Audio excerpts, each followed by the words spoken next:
গাজার ভূমি আজ এক মহাকাব্যিক রণক্ষেত্রে পরিণত হয়েছে।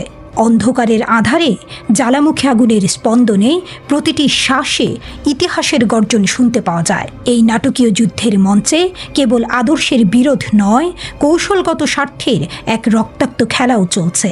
এক অবিরাম প্রতিযোগিতা, যেখানে প্রতিটি শক্তি তাদের নিজস্ব জয়ের আগুন জ্বালাতে প্রস্তুত।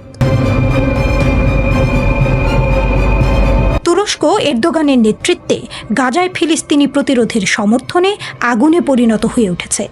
আঙ্কারা পশ্চিমা আধিপত্যের বিরুদ্ধে বিদ্রোহের এক জ্বলন্ত বার্তা প্রেরণ করে বলছে, আমরা এখানে তোমাদের জন্য যুদ্ধ করব যতক্ষণ না স্বাধীনতার আলো জ্বলে উঠছে। তুরস্কের এই নীতি শুধু ফিলিস্তিনের প্রতি সমর্থন নয়, বরং মধ্যপ্রাচ্যের কৌশলগত মানচিত্রে তাদের অবস্থানকে শক্তিশালী করার এক রক্তাক্ত প্রতিজ্ঞা। অন্যদিকে ইসরায়েল গাজাকে দেখছে এক অবিরাম হুমকির প্রতিচ্ছবি হিসেবে। ইসরায়েলি দখলদারিত্বের বিরুদ্ধে ফিলিস্তিনের বিদ্রোহের প্রতিটি অঙ্গীকার, প্রতিটি সামরিক আগ্রাসনে যেন এক প্রাচীনকালের যুদ্ধের সুর বাজে। বিপরীতে ইসরায়েলের কৌশল, সামরিক অভিযান, অর্থনৈতিক অবরোধ ও কূটনৈতিক চাপ সবই একটি চূড়ান্ত প্রতিশোধের কথা বলে। মার্কিন যুক্তরাষ্ট্র ইসরায়েল মিত্র। এই কৌশলগত খেলায় তার শক্তি ও প্রভাব বিস্তারের জ্বালামুখী আগুন নিয়ে দাঁড়িয়ে আছে। ওয়াশিংটনের কঠোর নীতি স্পষ্ট, আমরা তোমাদের পাশে, কিন্তু সেই শক্তির বিরুদ্ধে যা আমাদের রাজ্যকে হুমকির মুখে ফেলে। মার্কিন সহায়তা, সামরিক প্রযুক্তি ও কূটনৈতিক সমর্থনের মাধ্যমে গাজার প্রতিরোধকে চূর্ণ করার এক মহাকাব্যিক চেষ্টা চলছে, যেন এক বিদ্যুতের ঝলক প্রতিটি আক্রমণে রক্তের রং ছড়িয়ে দেয়। এছাড়াও ওয়াশিংটন প্রতিরোধ বাহিনীকে দুর্বল করার এবং গাজার ভূ রাজনৈতিক গতিপথের উপর নিয়ন্ত্রণ বজায় রাখার প্রচেষ্টায় কিছু আরব সরকার সহ হামাসের বিরুদ্ধে আঞ্চলিক খেলোয়াড়দের সমর্থন করে। পশ্চিমা শক্তিগুলো যেন মৃত্যুর বাণিজ্যিকীকরণে মত্ত। ইসরায়েলকে অস্ত্র দিচ্ছে মার্কিন যুক্তরাষ্ট্র। গাজার ভূরাজনৈতিক মঞ্চে আরব রাষ্ট্রগুলির দৃষ্টিভঙ্গিও এক ভিন্ন রং নিয়ে খেলে। মিশর ও জর্ডান সীমান্তের অস্থিরতায় চিন্তিত, নিরাপত্তার আশঙ্কায় তাদের চোখে অন্ধকারের ছায়া দেখে। অন্যদিকে কাতার আর সৌদি আরব তাদের কৌশলগত স্বার্থ রক্ষায় একদিকে ফিলিস্তিনি মুক্তিকে সমর্থন করে, আবার অন্যদিকে ইসরায়েলের সাথে ভারসাম্যের নায়ক হওয়ার চেষ্টা করে। এই বিভক্ত রাজনীতিতে প্রতিটি রাষ্ট্র নিজস্ব স্বার্থের পেছনে ছুটছে। সৌদি আরব এই অঞ্চলে ইরানের প্রভাব মোকাবেলাকে অগ্রাধিকার দেয় এবং ক্রমবর্ধমানভাবে ইসরায়েলের সাথে নিজেকে সংযুক্ত করে নিয়েছে। হামাসকে সমর্থন করার পরিবর্তে রিয়াদ তেল আবিবের সাথে স্বাভাবিকীকরণের ওপর জোর দেয়, যা তাদের বৃহত্তর ভূ রাজনৈতিক এবং অর্থনৈতিক উচ্চাকাঙ্ক্ষা রক্ষার উপায় হিসেবে দেখা হয়। গাজা এই ভূ রাজনৈতিক মহাকাব্যের কেন্দ্রবিন্দু, যেখানে প্রতিটি শক্তি কৌশলগত চাল চালছে। এখানে প্রতিটি পদক্ষেপ, প্রতিটি কৌশল যেন আগুনে দগ্ধ এক ইতিহাসের পাতা।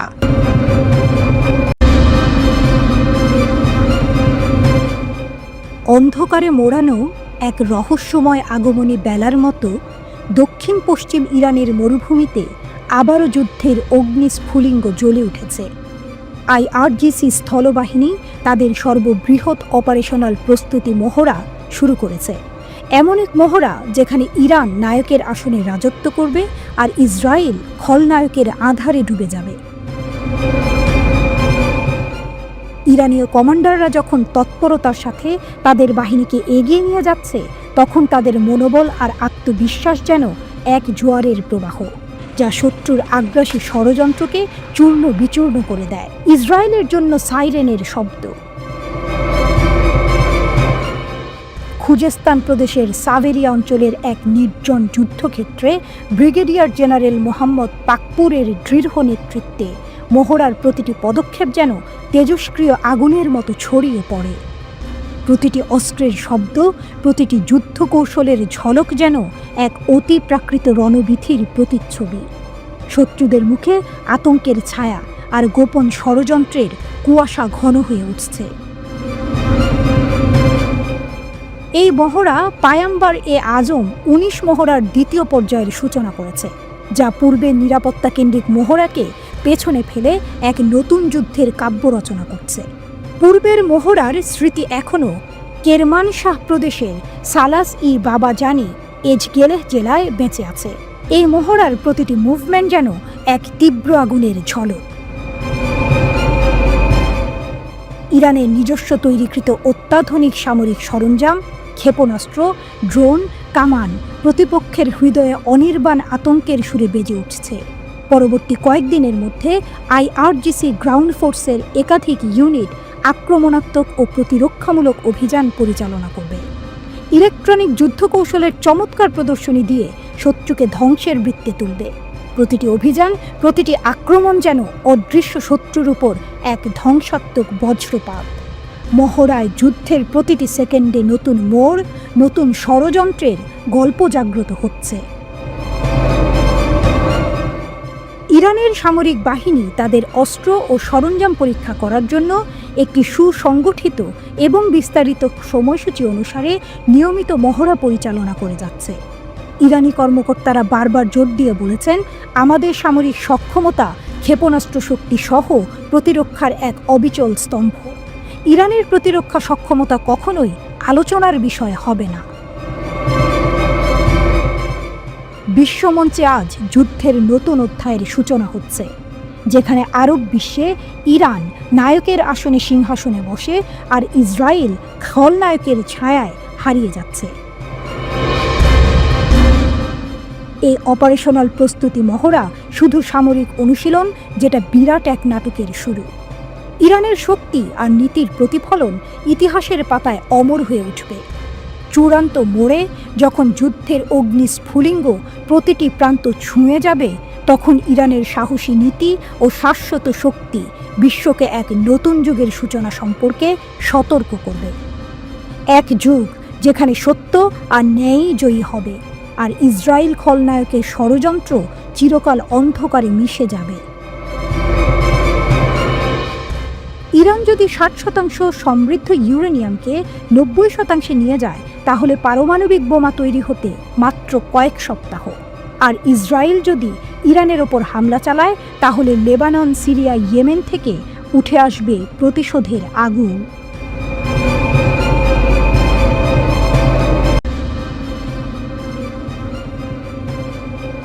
ইরানের সর্বশেষ হুঁশিয়ারি, শত্রুর একটা ভুল মানেই ধ্বংস।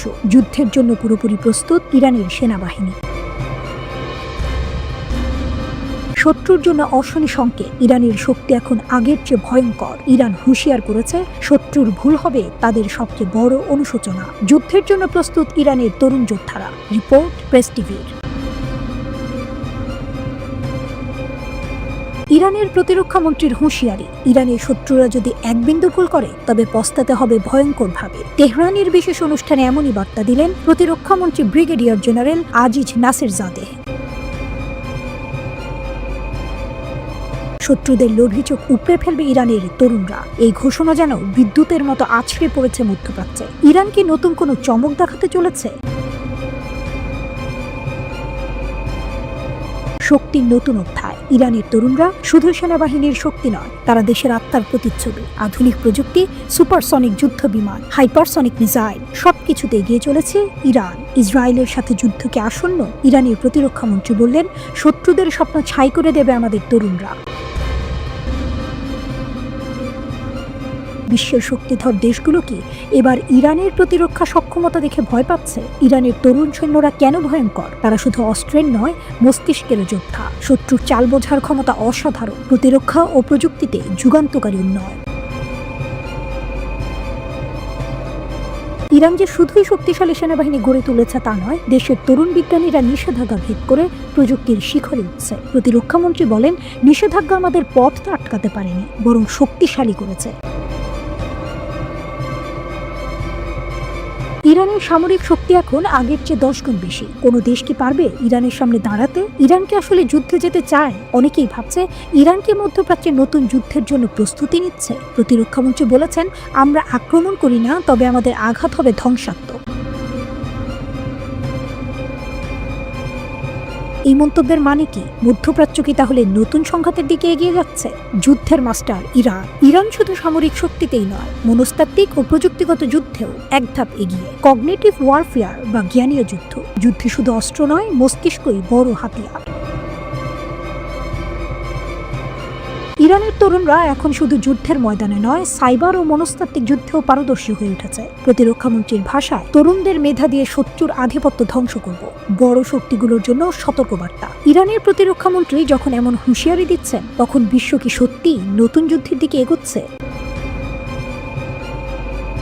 যুক্তরাষ্ট্র ও ইসরায়েল কি ইরানের সামরিক সক্ষমতা নিয়ে চিন্তিত? নতুন প্রযুক্তিতে কতটা ভয়ঙ্কর হয়েছে ইরান? শত্রুর একটা ভুল কি মধ্যপ্রাচ্যে যুদ্ধের আগুন জ্বালিয়ে দেবে? মধ্যপ্রাচ্যে ইরানের দানবীয় শক্তি। কয়েক বছর আগেও ইরানকে সুপার পাওয়ার হিসেবে গণ্য করত না, কিন্তু এখন সুপারসনিক যুদ্ধ বিমান, হাইপারসনিক মিসাইল, বিশ্বমানের ড্রোন ও প্রতিরোধ সাইবার বাহিনী, বিশ্বের পরাশক্তিগুলোও আজ ইরানের প্রতিরক্ষা ব্যবস্থার দিকে ভয়ে তাকিয়ে আছে।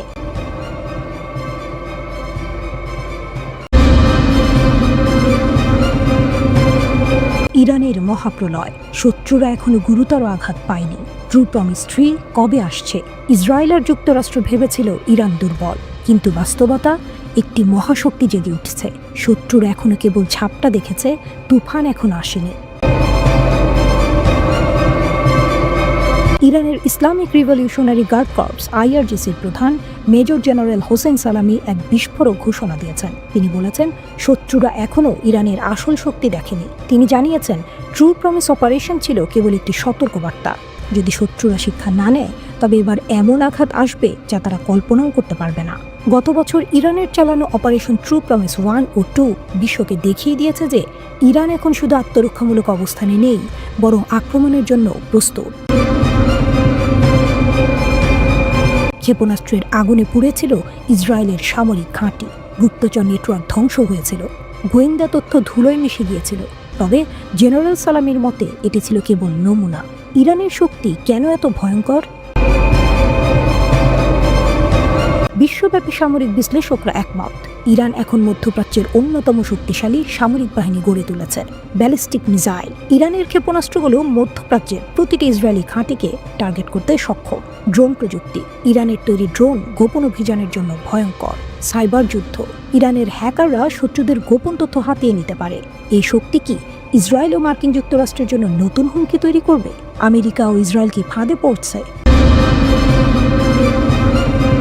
গত কয়েক বছর ধরে ইসরায়েল ও আমেরিকা ইরানকে রাজনৈতিকভাবে বিচ্ছিন্ন করার চেষ্টা চালিয়ে আসছে, কিন্তু তাদের ষড়যন্ত্র কি সফল? উত্তর হলো না। ইরানের সহায়তায় ফিলিস্তিনের প্রতিরোধ আরও শক্তিশালী। হিজবুল্লাহ, হামাস ও অন্যান্য প্রতিরোধ গোষ্ঠীও প্রস্তুত। জেনারেল সালামের বক্তব্য অনুযায়ী আমেরিকা এবং ইসরায়েল ইরানের জনগণকে ভাঙার ষড়যন্ত্র করেছিল, কিন্তু ইরান স্বাধীন, শক্তিশালী এবং অজেয়। ইরান শুধু কথার যুদ্ধ করেনি, সরাসরি সামরিক আঘাতও হেনেছে। হামাস নেতা ইসমাইল হানিয়া ও হিজবুল্লাহ নেতা হাসান নাসরাল্লাহকে লক্ষ্য করে ইসরায়েল যে হামলা চালিয়েছিল, তার সরাসরি প্রতিশোধ নিয়েছে ইরান। মিসাইলের ঝড়ে শত্রুর ঘাঁটি ধ্বংস, গোয়েন্দা কেন্দ্র গুঁড়িয়ে দেওয়া হয়েছে। ওয়াশিংটন হতবাক হয়েছিল। তাহলে কি ট্রু প্রমিস 3 আসছে? বিশ্বজুড়ে সামরিক বিশ্লেষকরা বলছেন, ইরান এখন ট্রু প্রমিস 3 এর জন্য প্রস্তুতি নিচ্ছে। যদি শত্রুরা আরও আগ্রাসী হয়, তবে এবার গুরুতর প্রতিশোধ আসতে চলেছে। তেহরানের পরবর্তী টার্গেট কি? মার্কিন ঘাঁটিগুলো কি ঝুঁকিতে? তেল আবিব কি ধ্বংসের পথে? বিশ্লেষকরা বলছেন, ইরানের প্রতিশোধ এখনও শেষ হয়নি। ট্রু প্রমিস 3 হবে সবচেয়ে বিধ্বংসী আঘাত। এবার কি হবে? ইরান কি সত্যি শত্রুদের কাঁপিয়ে দিতে পারবে, নাকি এবার ইসরায়েল আমেরিকা বড় কিছু পরিকল্পনা করছে?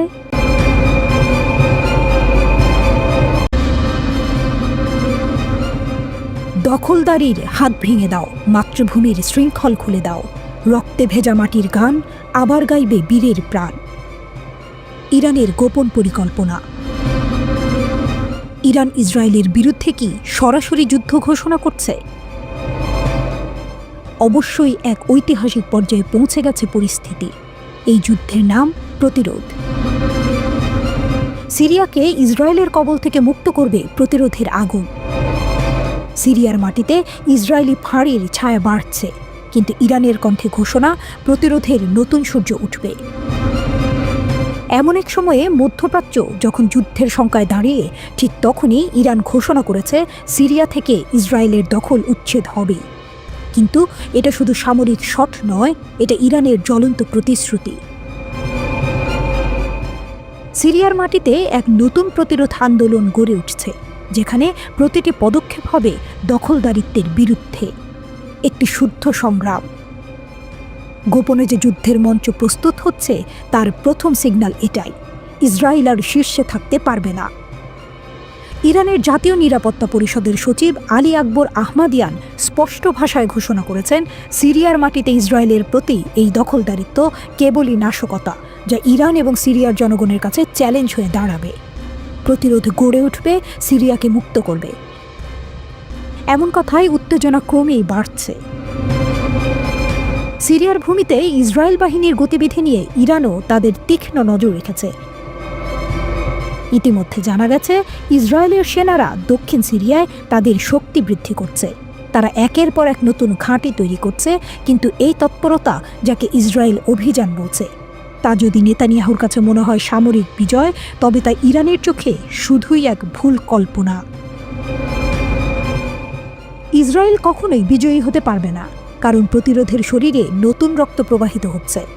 আহমাদিয়ান দাবি করেছেন, এক একটি পদক্ষেপ, এক একটি ধাপ, যেখানে প্রতিরোধের বার্তা প্রতিটি চোয়ালে জ্বলছে। গাজা ইসরায়েলের বর্বরতা যেন ফুঁসে উঠছে এক প্রতিরোধ সংগ্রামের চেতনা। যুদ্ধের শিখা থেকে জন্ম নেয় প্রতিরোধের আগুন। এই কথাই যেন এখন হয়ে উঠেছে ইরানের প্রতিশ্রুতি। তবে সত্যিই কি সিরিয়া থেকে ইসরায়েলের দখল অপসারণ হবে? সেটা হয়তো সময়ই বলবে। তবে ইরান আজ ঘোষণা করেছে, অস্তিত্বের সংকটে ইসরায়েলের বিরুদ্ধে যে কোনো পদক্ষেপ নেওয়া হবে। বিশ্বের আকাশে উত্তেজনা ভরা একটি স্নায়ুযুদ্ধের মতো এমন এক পরিস্থিতিতে, যেখানে ইরান, সিরিয়া, ইসরায়েল এবং বিশ্ব শক্তিসমূহ এক কঠিন চোরাগলিতে আটকে পড়ছে। প্রতিরোধের এই সংগ্রাম শুধু সিরিয়ার জন্য নয়, বরং সারা বিশ্বের জন্য একটি বৃহৎ বার্তা।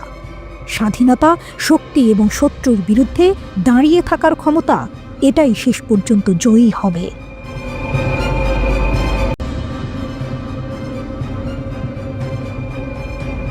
বিশাল রেলওয়ে বন্দুক সমান্তরাল ট্রাকের উপর চলতে সক্ষম, ওজন 1350 টন, 40টি অ্যাক্সেল এবং 80টি চাকা দিয়ে চলে, প্রায় 50 মিটার লম্বা এবং 4তলা ভবনের সমান উঁচু। গোলাবারুদের ব্যাস 80 সেন্টিমিটার এবং প্রতিটি গোলা 7 টন ওজনের।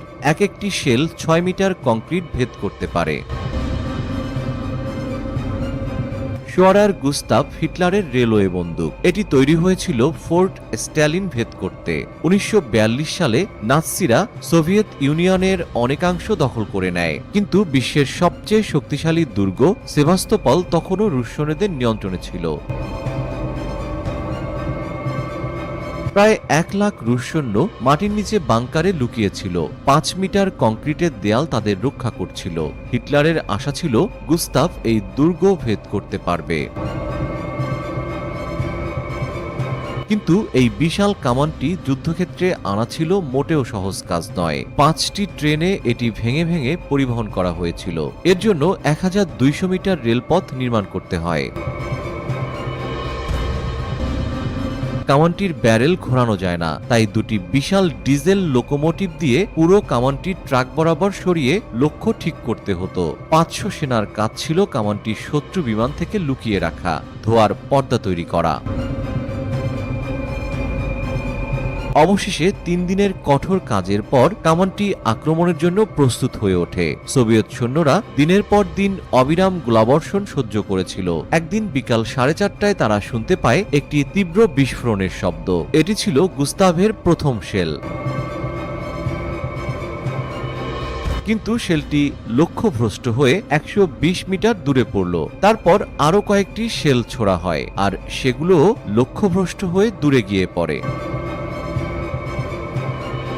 4 দিন পর গুস্তাভের গোলাবারুদ প্রায় শেষ হয়ে আসে। মাত্র 48টি শেল ছোড়া হয়েছিল, যার মধ্যে কয়েকটি একেবারেই মিস করেছে। 3টি শেল লক্ষ্যবস্তুতে আঘাত হেনেছিল বলে দাবি করা হলেও এর বাস্তবতা সন্দেহজনক। আসলে একমাত্র নিশ্চিত আঘাত ছিল একটি ভূগর্ভস্থ গোলাবারুদের ডিপোতে। প্রথম থেকেই এই কামানের নির্ভুলতা নিয়ে অনেক সন্দেহ ছিল। এমন বিশাল কামান থেকে টার্গেট হিট করা প্রায় অসম্ভব ছিল।